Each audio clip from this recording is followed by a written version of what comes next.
Folks from Red Rock Lanes, we are here for the title matches of today's JBT event. Scratch division, we're picking up the action late here in the 7th frame. Dallas Leong trails right now by 32 pins to Jakob Butturff, leaving a 10 pin in the 7th. He covers up the spare, but he's at the mercy of Team Jakob right now, which has been on a roll for, gosh, over a year at this point.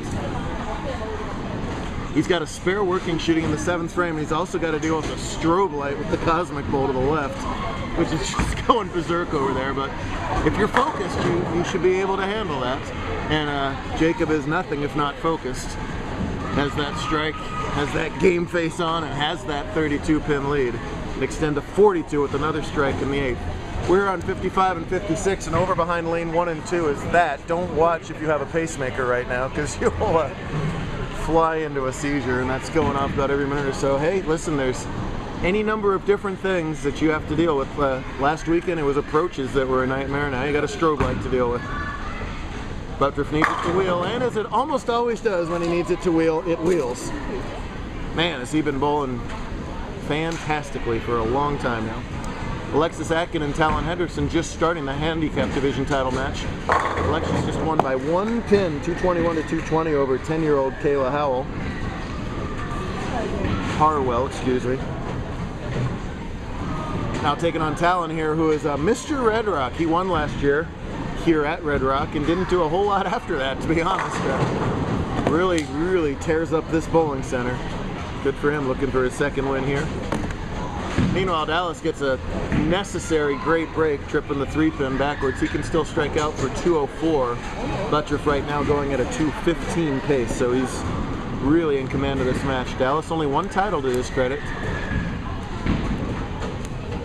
but still definitely one of the up-and-coming names to watch, as he's been oodles of top 5s, just hasn't capitalized with many wins yet.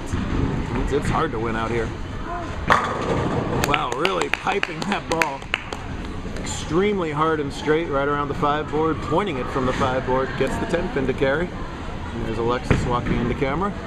She struck in her 1st frame over there, as did Talon, and a little bit of deflection there leaves the 5. Jakob can ice his match with a strike, but it's wide. Wow, oh wow, is that wide, and almost rolled the 3-pin. Mason Edmondson-esque.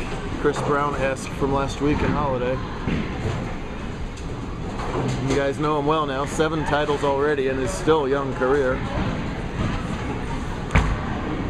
Won the Desert Open, won the TPC, won Cliff Castle already to start off this new season, so just as on fire as you can be. Alexis has no trouble with that 5-pin.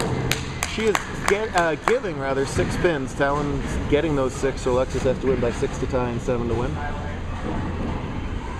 Any mark wraps up the title for Jakob, but it's going high.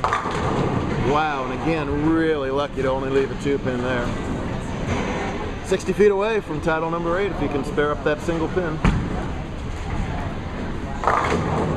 Meanwhile, Talon goes way Brooklyn that time. A wry smile from him, as he's lucky to only leave a 6-pin. Jakob switches balls to a much straighter shot and hits the 2-pin right in the face and notches another win. My goodness. So again, beats our toughest field of the year in the TPC. Wins one of our more valuable tournaments in the Desert Open. He gets 5 free brackets at every tournament this year, and the amount he's traveling, he's literally going to win thousands of dollars as a result of the Desert Open. But he picks up another 300 here as champ at Red Rock Lanes. Every Station Casinos tournament that we have offers 300 for first instead of 200, courtesy of Station Lanes Casinos, so we sure thank everybody involved with them. As Hendrickson gets some Brooklyn love this time after missing that 6-pin spare. So trails only by 6 pins early on. And for Dallas, it's more frustration, as 2nd place is awful darn good, but when you're a competitor, 2nd doesn't mean squadoodle, does it? You feel good about an hour after it. Yes. Yes, you do. You've had your share of them, haven't you? Certainly have. Dallas is going to finish in the 180s on a pair that proved tricky All throughout the stepladder. That's it. The whole stepladder was Canfield beating Menier 189 to 173. Then Lewandowski beat Canfield 177 to 169. Then Butturff over Lewandowski 203 to 172. So Butturff with the only 200 games of the entire stepladder, so a well-deserved win in that respect as well. We'll be right back at it again tomorrow.